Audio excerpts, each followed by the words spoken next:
উপদেষ্টা পরিষদের বৈঠকে 7,90,000 কোটি টাকার বাজেট অনুমোদন।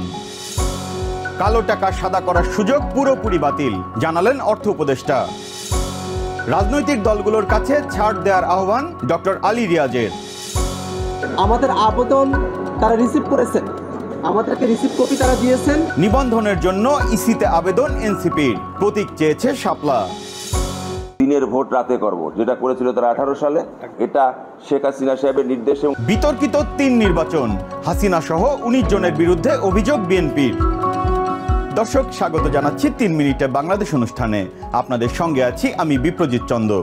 আগামী অর্থ বছরের জন্য 7,90,000 কোটি টাকার জাতীয় বাজেট অনুমোদন দিয়েছে উপদেষ্টা পরিষদ।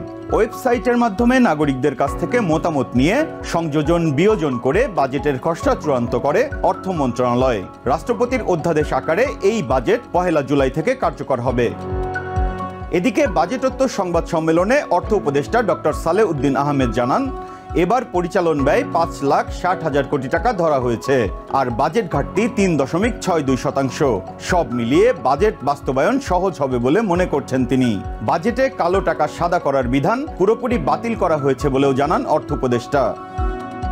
জুলাই সনদ নিয়ে ঐক্যমত্যে পৌঁছতে রাজনৈতিক দলগুলোকে ছাড় দেওয়ার আহ্বান জানিয়েছেন জাতীয় ঐক্যমত্য কমিশনের সহসভাপতি ডক্টর আলী রিয়াজ।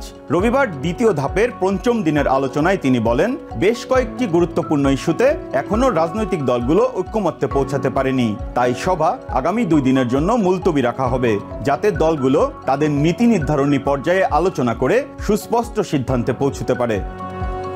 রাজনৈতিক দল হিসেবে নিবন্ধন পেতে রবিবার নির্বাচন কমিশনে আবেদন করেছে জাতীয় নাগরিক পার্টি। আবেদন শেষে শাপলা, মোবাইল ও কলমের মধ্যে যে কোনো একটিকে প্রতীক হিসেবে চেয়েছে দলটি। আবেদন শেষে গণমাধ্যমের সঙ্গে আলাপকালে দলটির প্রতিনিধিরা এসব কথা জানান। 3টি প্রতীককে দলের প্রতীক হিসেবে আমরা আবেদন করেছি। আমাদের প্রত্যাশা হলো নির্বাচন কমিশন দলের প্রতীক হিসেবে আমাদেরকে শাপলা বরাদ্দ প্রদান করবে।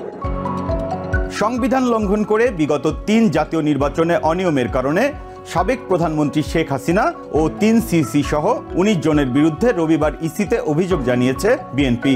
এতে শেখ হাসিনাকে প্রধান আসামি করা হয়েছে। পরে 24 জনের বিরুদ্ধে শেরেবাংলা নগর থানায় মামলা করে বিএনপি। মাননীয় প্রধান কমিশনার এবং মাননীয় আপনার সচিব সাহেব ওখানে উপস্থিত ছিলেন, তাদের কাছে আমরা এই জমা দিলাম।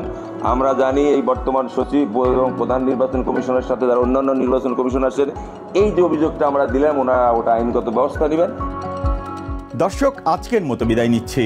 বাংলাদেশের গুরুত্বপূর্ণ সব তথ্য পেতে নিয়মিত চোখ রাখুন TVN 24 নিউজ নেটওয়ার্কের ইউটিউব ও ফেসবুক পেজে।